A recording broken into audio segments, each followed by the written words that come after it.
Thank you, Dean Ross and Dr. Ferrari. Congratulations to the West Virginia University School of Medicine, class of 2013. Well done.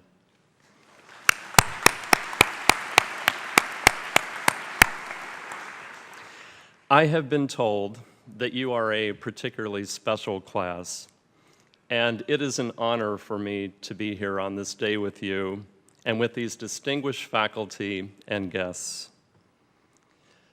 31 years ago, I was sitting in your seat. Like you, I knew I was about to receive my doctorate after many years of hard work. I had my residency, and I knew that the next chapter of my life would soon begin. I was relieved I'd gotten through it, and I was proud that I had accomplished it. But of course, I didn't do it alone. I had the support of family and friends and fellow classmates like Norman Ferrari, and faculty and mentors who took me under their wings, some of whom are in the audience today. Where would we be without the people who believe in us? Well done to your parents, your families, your teachers, and all of those who supported you in this great achievement. And though you've already applauded, I think they deserve another round of applause, so please join me in another round of applause.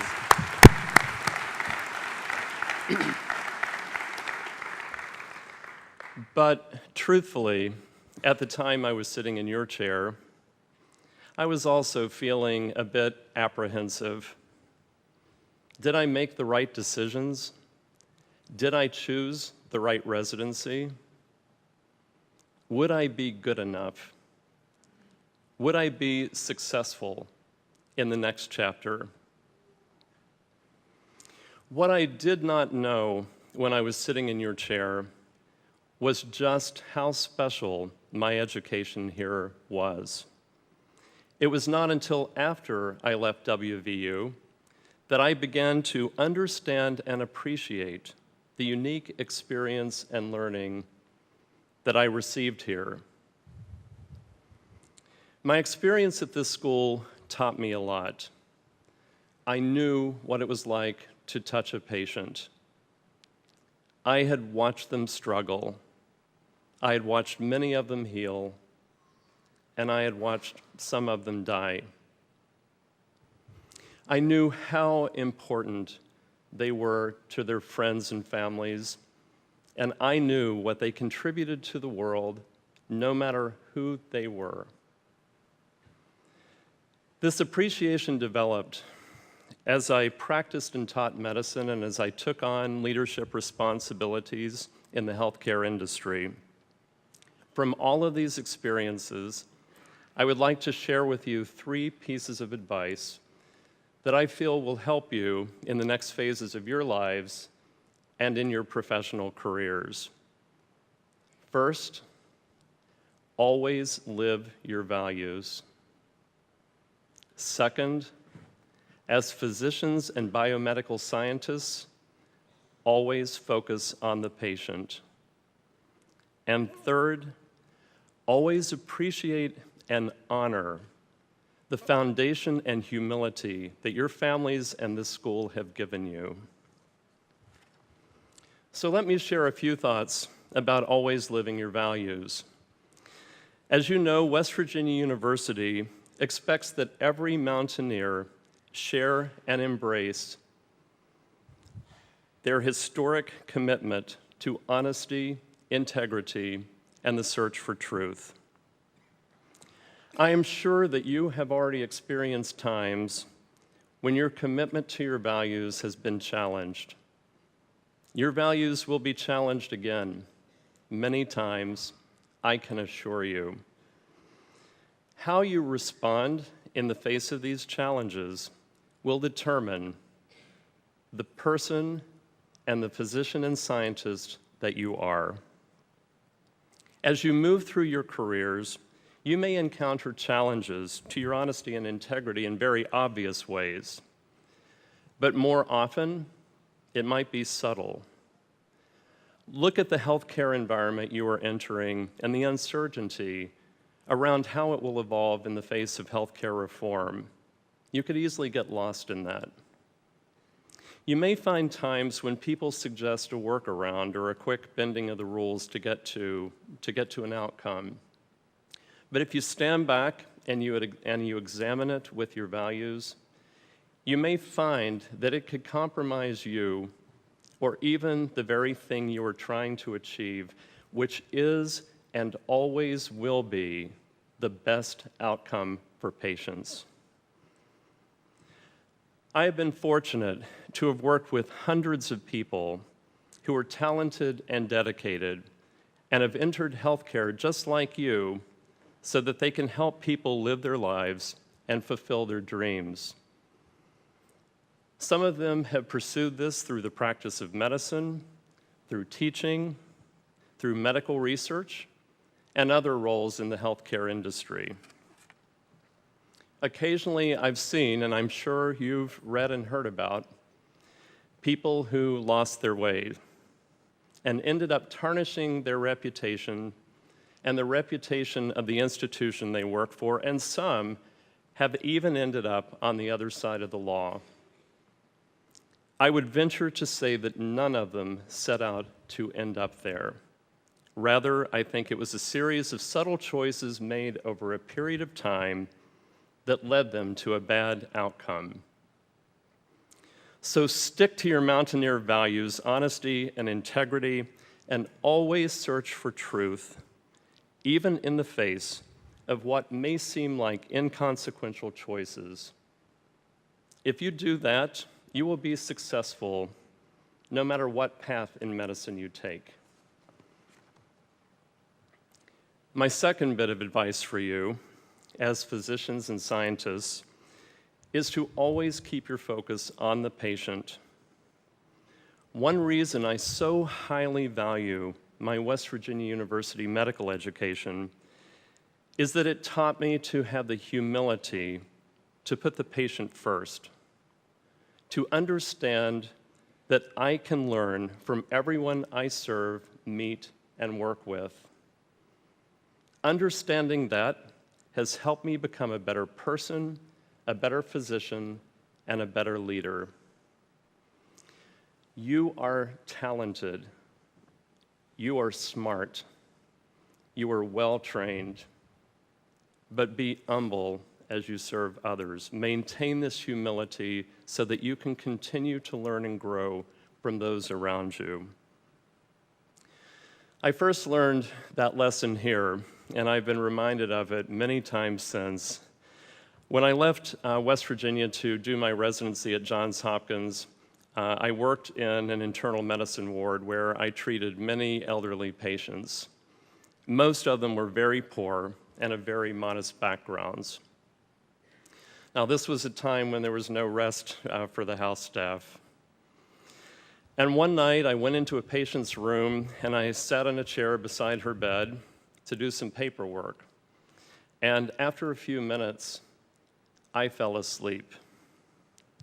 Now, I have no idea how long I was asleep, but when I woke up, here was this patient, elderly patient, sitting up in bed regally, gray curly hair, peering at me through silver cat-eye glasses, just looking at me. Now, she was the sick one. I was the asleep one. So I said to her, "Did I fall asleep?" And she said, "Yes, doctor, you did." And I said, "Well, why didn't you wake me up?" And she said, "Well, you needed your rest." And she said, "And if you're going to treat other patients, you just better make sure you get that rest." So here I was in the middle of the night where an elderly patient had just told me something I should have known. And what she especially taught me was to have the humility that I can learn from anyone around me. My third suggestion for you is to always be appreciative of the foundation your families and this institution have given you. You have excellent training in the science and practice of medicine, and that training is buttressed by the values of this institution. As I got into my residency, I became more and more aware of just how well I had been trained. And that training was important to the people I treated. You are in that same position as graduates of this fine institution. You will encounter times when your training and education may separate you from your peers. But you may also encounter times when your training and education just cannot surmount the challenges we face as physicians. During my residency, a patient presented with painless jaundice. Now, my colleagues and I knew that it was probably not hepatitis, but we couldn't find a lymph node to biopsy. I was the person among all of my peers who found the Virchow's node, which to the non-physicians in the audience is a lymph node that can sometimes be used in the diagnosis of some cancers. I can remember the accolades that I received for finding that, and the way that I found it was that I put her in a Trendelenburg position, which means that I put her head below her feet, I essentially put her upside down in the bed, and the lymph node popped out from under her clavicle. The next day on rounds, the attending physician looked up at us and said, "Who found this?" And I proudly put up my hand. I was the only person who was able to find that. But that pride was momentary, because I then saw the patient lying in the bed and realized that she probably had cancer. I share this story to illustrate the comprehensiveness of the training and education that you have received here, together with the knowledge and the ability to stand on your feet and to think on your feet, mixed with the humility to understand that the patient always comes first. And for that, you should be grateful. But it also reminds us of the many diseases and conditions we still cannot adequately treat. And what about diseases we see often? In the United States, in 1 hour, an average of 26 people die from diabetes and diabetes complications. That translates to over 600 people a day, and that is only one chronic disease. And what about rare diseases? Did you know that there are about 7,000 rare diseases identified? Now, these are diseases that result in death and/or morbidity in children and adolescents. And though they are rare individually, in total, they affect about 30 million Americans and about 300 million people worldwide. And did you know that 95% of those diseases still do not have an approved therapy? We have so much to do. That is why we are here. That is why you have chosen what you will do. We have chosen this profession to heal. So I urge you to use the gift you've been given to continue to advance the practice of medicine. If you do that, and if you live your values, you will be the person, physician, and scientist you want to be, and you will benefit many. So I've talked about 3 things. Always live your values. As physicians and scientists, always focus on the patient, and appreciate the foundation you have been given. Finally, do not ever lose sight of the people who have supported you in this journey and who will support you in the future. None of us can do this alone.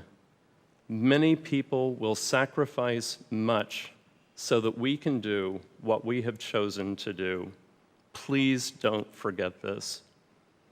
And this school will always be grateful that you are here. You will always be a member of this family. You are on an incredible journey, and you have just reached an important milestone. Think of the people you will touch. Think of the patients you will heal, of the information you will generate that will benefit many. Think of the discoveries you will make. I was once sitting in your chair, and now, with 31 years of additional wisdom, I can honestly tell you that you do have the training, the knowledge, the values, and the support structures around you that will launch you into careers that are beyond your imaginations. Congratulations again. You are the future of healthcare. Go out and seize your amazing opportunity. Thank you.